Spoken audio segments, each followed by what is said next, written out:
What's up, guys? Today I want to talk about Cascadeur. Now, for those of you who may not be familiar, Cascadeur is a new program, an up-and-coming program. It's an animation program. That's what it does. It doesn't, model, doesn't texture, animation. That's solely its purpose. And I have it. I like it. I have, I believe, the student version. Okay, I believe they changed it because at first, when it was brand new, you could export FBXs. Now you have to pay to export FBXs. So a lot of people were using it, the free version. Now it's kind of like, well, now you have to pay because other than that, there's really no reason to have it. Nevertheless, I want to talk about the dangers of using Cascadeur, and specifically as a new animator, because one of the things I do love about the program is that it has a smart bake feature. Now, if you are using mocap, and anyone who's ever done animation for any significant period of time is going to come across mocap. And one of the things I do like about it is it has this smart bake feature. So you import mocap, and mocap, it'll have, keyframes on every single, on every single frame. What it does is it bakes it down to smart keyframes where it'll give certain chunks and certain pieces based off of what you tell it, how many keys you want, what keys you want to prioritize, things like that. So I really like that, and it'll do that all automatically, where you don't have to mess with the curves, what is, flat, what's stepped, what's, smooth, all that. And that's really great. But as a new animator, what I've noticed that many people have gone towards a program, specifically towards the physics engine within the program. Now, physics and animation go hand in hand. That is animation in a nutshell. And it automates that process. So all you really are doing is just putting out poses. One of the great things about the program is also one of the hindrances of the program for new animators. Because as a new animator, you don't know anything about anything. You don't know anything about physics, right? That's why it's so crucial for the bouncing ball, that it teaches you about physics, but all the principles of animation within that little exercise.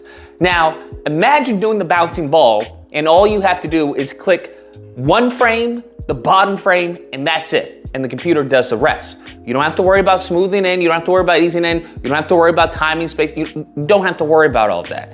And the problem with that is that it handicaps you as an animator. So it's a word of caution, just to be careful when using programs like this, is that you do your bread and butter first, right? You get your foundations solid first. So do all that in your program of choice, whether it's Maya, Blender, Cinema 4D, whatever that is, 3ds Max. Do that in that program before even thinking about Cascadeur.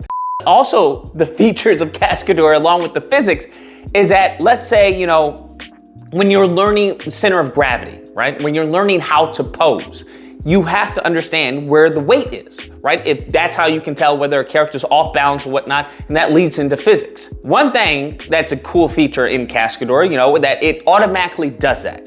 So it won't allow the character to be off balance where you can move it. It'll balance the character, right? If you push, the pelvis forward, it'll balance the character by pushing the torso back to make sure it's balanced. And it's cool, it's neat, if you already know what's happening. If you already know that, hey, I could do this if I needed to, but this is just, an expedited workflow for me. If you're a new animator, that I would say is handicapping, because you don't exactly understand what's going on. So if you're going to use a tool like Cascadeur, I would use it to train your eye, to get a real understanding of body mechanics as to why the character's moving to the right, if you move the pelvis this way, why the arm goes up, why it's, doing the things that it's doing from a body mechanics standpoint. Especially when you click the physics button, and it does the physics and overlap for you.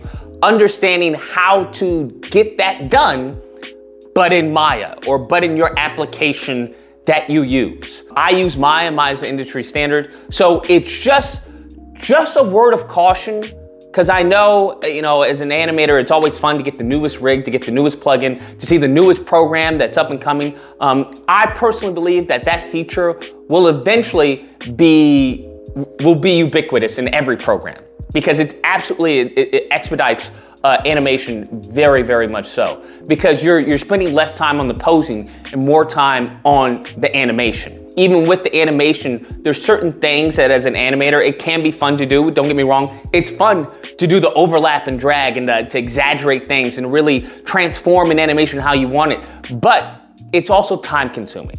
And especially in industries, you know, whether it's, you know, film and TV or in game animation, it's always about pumping out that animation, okay? It's always about being time efficient.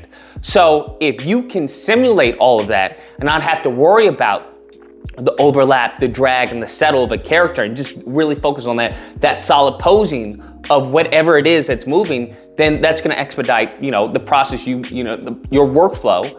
In return, expedite how much animation you can do. In return, benefit the company or the employer that you work for. Or hell, even if you're, you know, work for yourself, it's gonna benefit you by, you know, being time effective. That's what it's gonna do. I just wanted to put that out there. This is not a knock at Cascadeur. I think it's a cool program. I do think that eventually the physics and whatnot, the smart bake and a lot of the cool things, I think they will be implemented in Maya and your package, you know, 3D package of choice. I think that's eventually what will happen. But as of right now, I think it's cool. It's definitely, you should check it out, see what the future has in store. But other than that, that's just gonna be my word of advice. Hope you guys enjoyed the video. That's the end of it. Let me know what you guys think, whether or not you use Cascadeur, if you're familiar with Cascadeur. Like I said, I'm using it.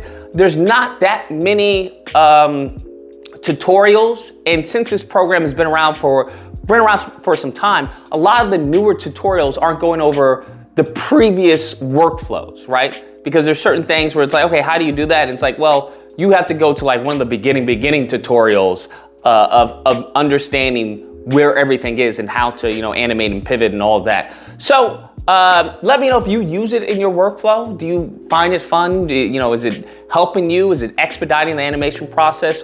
Or are you just completely like, hey, this is a gimmick, I'm gonna leave that alone, focus on my program, Maya, Blender, whatever it is you do.